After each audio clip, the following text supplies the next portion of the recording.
प्रदेश में पड़ रहे कड़ाके की ठंड की चूरू में बर्फानी सर्दी का सितम जारी है। शीतलहर के कारण यहां एक ही दिन में पारा 5 डिग्री से नीचे गिर गया है। मौसम विज्ञान केंद्र ने यहां 1 डिग्री न्यूनतम तापमान दर्ज किया है, जो इस सीजन का अब तक का सबसे कम तापमान रहा। हालात ये है कि यहां फसलों पर ओस की बूंदें और बर्तनों में रखा पानी जमकर बर्फ बन चुका है।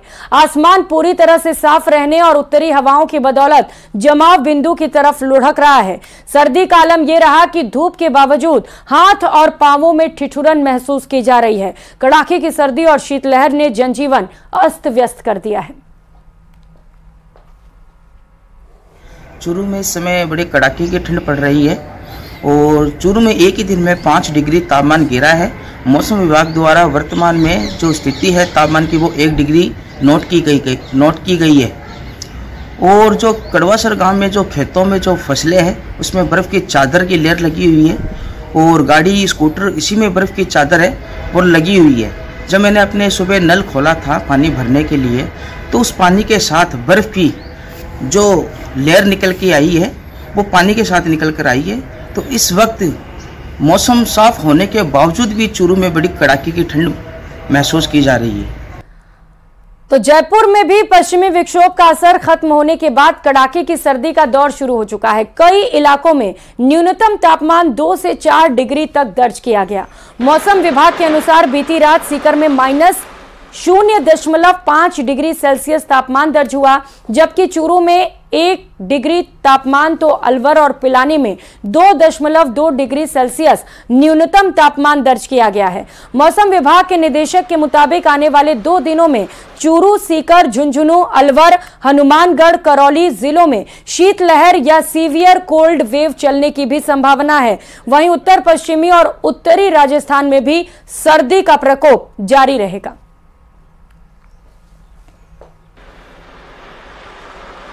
आज 11 जनवरी को राज्य के कई इलाकों में न्यूनतम तापमान में 2 से 4 डिग्री सेल्सियस की गिरावट दर्ज की गई है। आज सीकर में न्यूनतम तापमान -0.5 डिग्री दर्ज हुआ है। वहीं चूरू में 1 डिग्री सेल्सियस रिकॉर्ड हुआ है। इसके अलावा अलवर और पिलानी में न्यूनतम तापमान 2.2 डिग्री सेल्सियस रिकॉर्ड हुआ है। यानी उत्तरी राजस्थान में कहीं कहीं अति सीवियर कोल्ड वेव की परिस्थिति है। इसके अलावा कहीं कहीं पाला जमने की भी परिस्थिति बनी हुई है राज्य में। और करेंगे अगली खबर का। 22 तारीख पूरे देश के लिए खास होने वाला है और जोधपुर के लिए राम मंदिर निर्माण अपने आप में महत्वपूर्ण है। कार सेवकों की बात करें या फिर धन संग्रह की, जोधपुर के लोग कहीं पीछे नहीं हैं।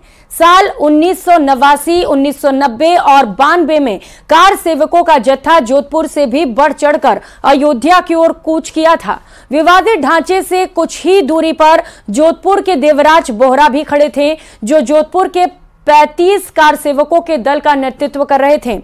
इससे पहले महेंद्र नाथ अरोड़ा और जेठाराम परिहार से उनकी मुलाकात भी हुई थी।